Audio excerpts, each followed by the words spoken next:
Hey Faith Family, welcome to the Beyond Sunday podcast at Calvary Bible, where we go beyond the Sunday sermon to explore some rabbit holes and to bring some biblical truths to the surface. We hope you enjoyed today's episode. Calvary Bible Church, welcome back to Beyond Sunday. And if you're listening and not watching, you'll see I've got another co-host here. Randy's out of town. Austin. That's right. Thanks I'm back on. Little Austin's hiatus, back. but I'm back. It's been a little while. Yep. It's been a little while. Trey was here a couple of weeks ago, so Big shoes to fill. That is big shoes to fill. Really big shoes to fill. I think Austin was feeling like slighted because Trey was a little on. left out. Yeah. A little left out. That's all right. Yeah, right. No. He's way better than I am. I know. That's I think awesome. it's great to have different voices and, just good. So, anyway, thanks for being here. Softball game tonight. Yeah. Just real quick. I don't have a joke, but let's talk softball for 30 seconds. We won't waste a ton of time, but big games tonight. Real big games. Now, when these people are hearing this, it'll be after the game. That's right. They'll probably hear a good result, 2-0. Are you predicting? Actually, there's a really good chance we could go 0-2, but we got a good lineup together, and Ready to roll. but we're playing the best team in the league that's 15-2, and then we're playing another team that's 12-5 or something like that. So the two best records in the league are the teams that we're playing. I would like a Joe Namath type guarantee right here. Like, I guarantee a win. I don't know if I can go that far, but I definitely think we got the potential to go 2-0. We also have the potential to go 0-2. That's all I'm going to say.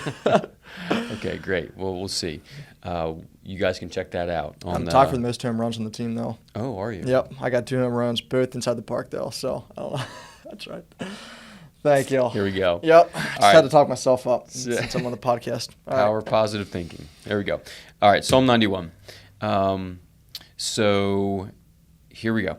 Had the opportunity just to cover again for Randy, and by the way, he's back up at Gordon Conwell this week, so he's teaching those students again, and he'll be back on Sunday. And so anyway, I was fortunate just to have the opportunity to get into Psalm 91 again, and had some questions. One of the questions that I'm going to lead off with, and then I'll let you chime in with a question or two, is one that we talked about at our Care and Share, just other rickety shelters. So if you remember, on Sunday morning we had a slide up front with like a brick type fortress, and then looked like a shack, rickety shack, and so we talked about other things, and so I wanted to bring a couple of those to the table, other rickety shacks that we run to that came up in our discussion. You good with that? That's really good. Okay. I'm really good with that. So you can chime in too if you've got any thoughts, but one that I thought was interesting is your spouse. When your day's going really hard, or when you're faced with like some type of just confrontation or obstacle, just the sense of, man, I really need to talk to my husband, or I really need to talk to my wife about this, because they'll help, they'll solve the problem, they'll just listen to me vent, and it feels terrible to say that you're calling your spouse or someone that important to you a rickety shelter. But at the end of the day, they are in comparison to God. And so I thought that was a good one. And then the other one that kind of hit me, and I've thought about it a little bit in the past, I'm going to call these end-of-the-day shacks, where you've got a long day in front of you, and I don't know if you guys have felt this, but you've got a long day in front of you, and there's just whatever it is at the end of the day that kind of keeps you going. You're like, if I can just get to fill in the blank. And so the 3 examples. One would be social media, like just this mindless, if I can just get to the end of the day and scroll and blow time there, just be mindless. TV, if I can just sit down and just veg out for a half hour, watch the Phillies blow another big lead, and just add to. That would be storms piling up on top of each other, the circumstances. And then here's a silly one, but maybe not so silly. Ice cream. So this is personal confession. Ice cream has gotten me through a day or two or a dozen, where it's like just a long day, and you're like, man, that I'm I've got my eye on a bowl of ice cream tonight. Right. And that helps me just kind of keep going, looking forward to that, as opposed to looking forward to just getting through whatever that day holds for me, and then saying, now that the day's over, God, I'm coming to you for rest. I'm coming to you to be nourished, and maybe it's reading a verse or a psalm or just taking time to pray. So anyway, end of the day shacks. Yep. Are those both your examples? Or Yeah. is that people in your care and share group? Both. Okay. Yes. Yeah, both of those came up. Yeah, those are good examples.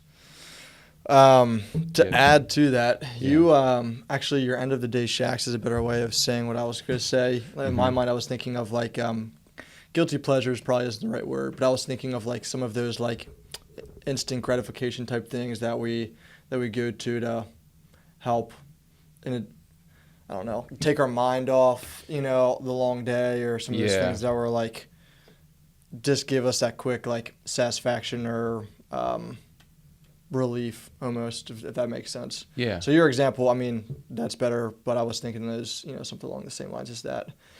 Yeah. They seem harmless. Right. And some of them are actually not like, bad things in and of themselves. Exactly. Right. That's exactly right. Especially the spouse one, like I said, it feels terrible to call your spouse a rickety shack. But if they're the source of shelter for you, and God's not, then you're putting them in a place that they really aren't made to be. Right. They're not built to be your shelter or your fortress. God is, and so they will let you down, in one shape, fashion, or form. So, yeah. I think there's a bunch. I mean, there's a ton of examples too. I'm just thinking, the big ones that come to mind are always, you might even listed these, money, success. I think a job is a big one. And I think you mentioned that. Any of those things that we run to give us worth or some type of value or some type of security. Yeah. Mm-hmm. Yeah. So anyway, I mean, that was probably the biggest challenge for me personally, just reading through this psalm and thinking about God is our dwelling place, but so often I run to other places. All right, I'll throw it over to your side of the court here for a question. Yeah, that's good. So one of those other practical type questions I had written down was, obviously there's a lot of promises in Psalms 91 that we can, we got to go back to, because I think in those moments where we had a rough day or, we're looking, the storms of life come, whatever that is, whether that's a hard day at work, whatever that is for all of us, it could be different. This is a promise that we need to come back to and cling to and remind ourselves that, God is our security and cling to all these promises. And so the question I had was like, what does it practically look like for us to cling to or hold fast to a promise like Psalms 91? And I think for all of us, it might be a little bit different, but I'd be curious to hear some of your thoughts. Like, as you're trying to remind yourself of these promises or hold fast to this promise, what is that going to look like for you to do that? Yeah. It's probably nothing profound either. Just would be curious to hear your thoughts. No, yeah, it's not profound. I think just those daily habits, those daily mercies of just being in the Word, and you feel it when you're not there. But when you're in the Word, it nourishes you spiritually, like a morning prayer, things like that. Scripture memorization. Yeah, that was definitely where my mind went. And verses 14 through 16 listed off 8 different promises that God makes here at the end. The I will, I will, I will. And so even if you were to memorize those 3 verses, you'd be in really good shape. Yeah. Yeah, and I think I've seen, this is not something I've done, but what I've seen done is like people will write some of these promises out on like a note card or something and stick that where they're going to see it all the time, whether that's like on the bathroom mirror or whether that's like, I've literally, gotten to people's vehicles and they have like a note card like taped to their steering wheel. So like they see it every time they get in. So any way that we can remind ourselves Yeah. of God's promises, memorization, writing it down. So, and praying these prayers. So this is one of the things I left out early in the sermon. Just how well known this psalm was. So you'll find this interesting. Yeah. History buff guy. I do like some history. So there was an Australian brigade commander, the 91st Brigade, and we're in Psalm 91. Wow. Catching this? Yep. World War II. This is how the story goes anyway. How precisely true it is, I don't know. But this psalm became known as the soldier's psalm because he had it written down on cards and distributed it to everyone in his brigade, and they committed to pray this prayer every morning as a brigade. Yep. And they ended up going into some of the bloodiest battles in World War II. I'm pretty sure it was World War II. Yep. And some of these battles, other companies ended up with like 90% fatality rates, like just really bad. Yep. And they said not a soldier was lost from his No brigade. way. Yeah. So I just bring that up to say that praying a prayer like this prayer, like this song and prayer that we have in Psalm 91, is it one way that we can claim that promise, Yeah. and be nourished by it. So am I guaranteed long life if I live in light of this? Okay, good. No, I'm just checking. I want to say that was really smooth. Yeah. Man. But I'm going to pause that. I had something else I wanted to say first, and then we'll go to that. Oh, well, that was really question. good. Okay, go ahead. Is that all right? Yeah. All right. I'm just calling the shots here. I'm not on much, so I'm just going for Just going rogue. That's right. So I Shoot. did want to say something that was good, but I'm drawing a blank on it. I was so busy. What was it going to be? This is why we don't let Austin go Yeah. rogue. Oh, man, I went rogue, and I totally forgot what I was going to say. If I think of it, I'll let you know. But it's related to holding fast to God's. Oh, I know what it was. Mm-hmm. Yeah. So we've been going with the high schoolers. We've been going through a series. We finished it up on a Wednesday night, and one of our retreats, we did a Truth Matters series. And we were looking at like different promises of God and what does it look like for us to live in light of that. And one of the things that I was learning and doing some reading of was like we need to realign our life with the truth if we're not. And so like we need to surrender to the truth, we need to believe it, and we need to know it. And so for us, if we find ourselves during a storm of life running to one of those rickety shacks, one way that we can hold fast is by surrendering to the truth, which is going to mean we're going to need to realign our life with the truth. So whether that's like not eating the bowl of ice cream, or whether that's like, choosing mentally to come back to the truth of God's word, and That's really good. Whatever way it looks like to realign your life, if that's the truth, Yeah. we need to realign our life with it if we're not. That's really good. And I remember that series and you talking about it, because that's the fortress is the truth. Right. But it's much easier sometimes to believe a lie. Yeah. Because Feels good. Exactly. It's easier. Yeah. So that's a really great point. No, that's well said. And that's, I think, another great example of just living this psalm out. Yeah. I like it.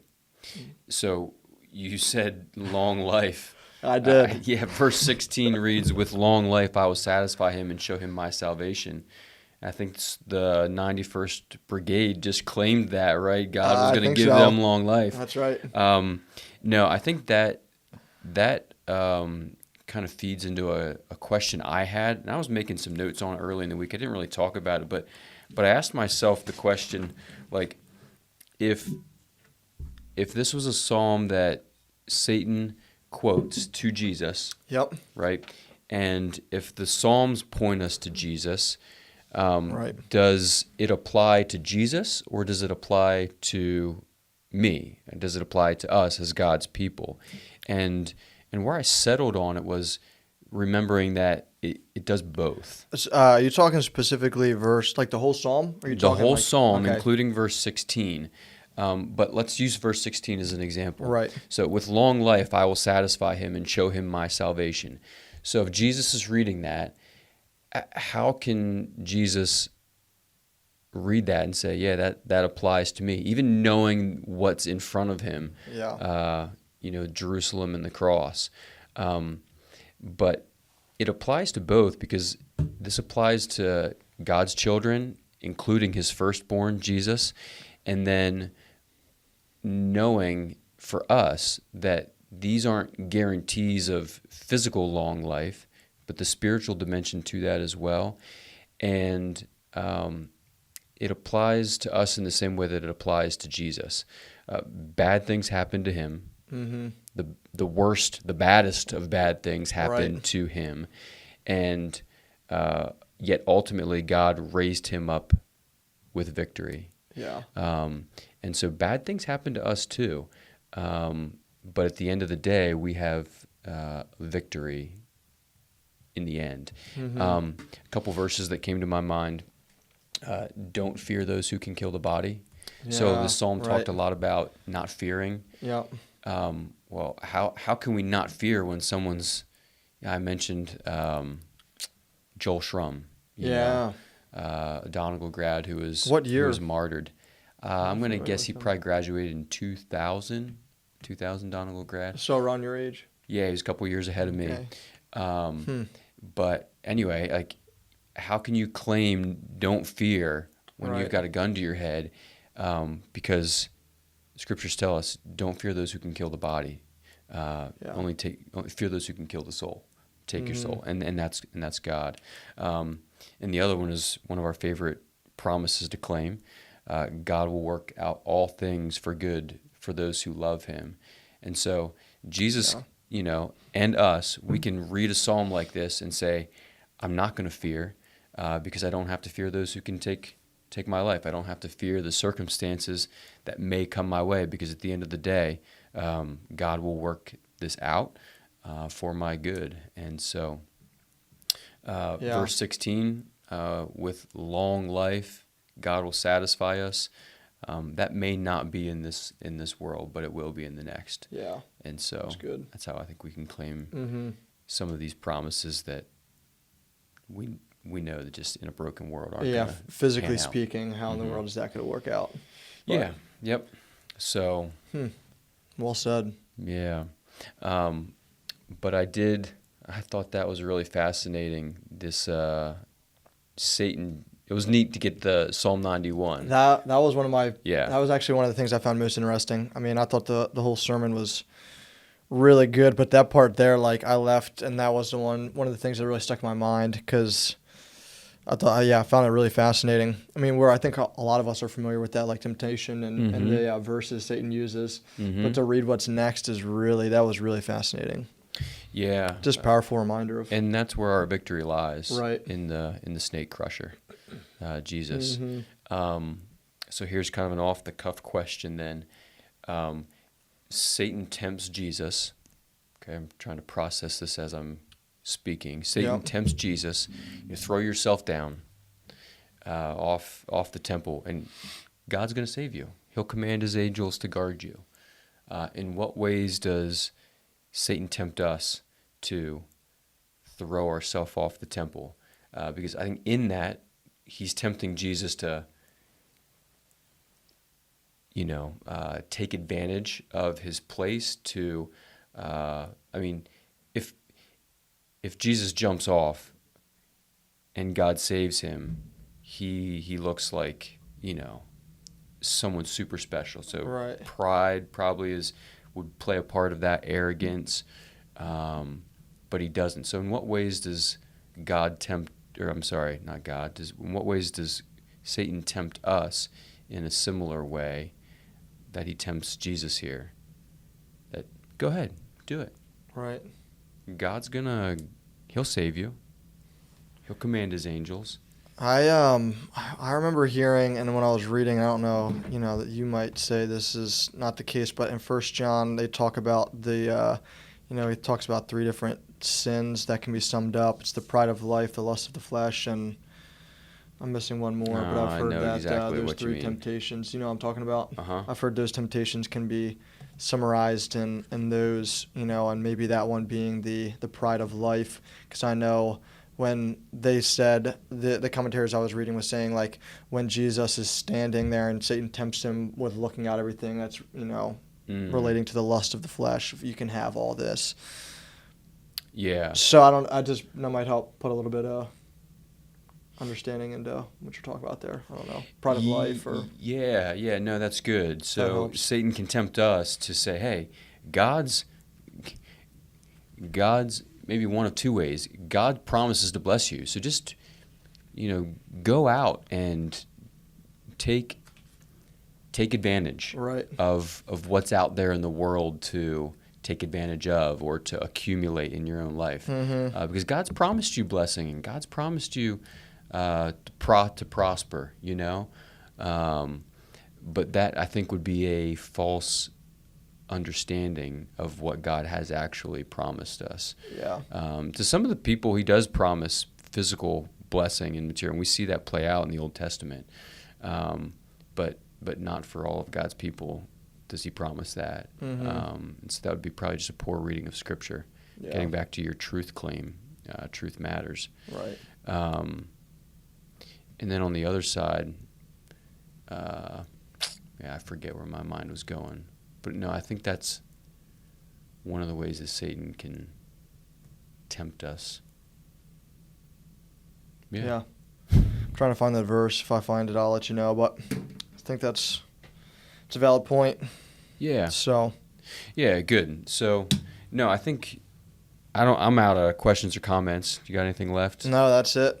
All right. I forgot it if I did. So. All right. Yeah, good. All right. Well, listen. Hey, thanks for joining me. Absolutely. Appreciate Thanks for you letting me being here. Being on the podcast. Go Calvary Bible Church softball team. That's right. And let's just continue to pursue the Lord and advance His kingdom here while we have opportunity. Hopefully, Psalm 91 plays a part in your journey and your growth. And if this podcast or any of the sermons kind of, poke questions through your mind or, bring something to the surface, email them into podcast@cbcmj.com. We love to hear from you and answer the questions here on the podcast. So, Lord willing, Randy will be back next week. So, Yep. Sorry, Austin. That's we're gonna have to fine. bring Randy back in. Yeah, he's much better than I am. Bald No. head of his is wonderful on the podcast.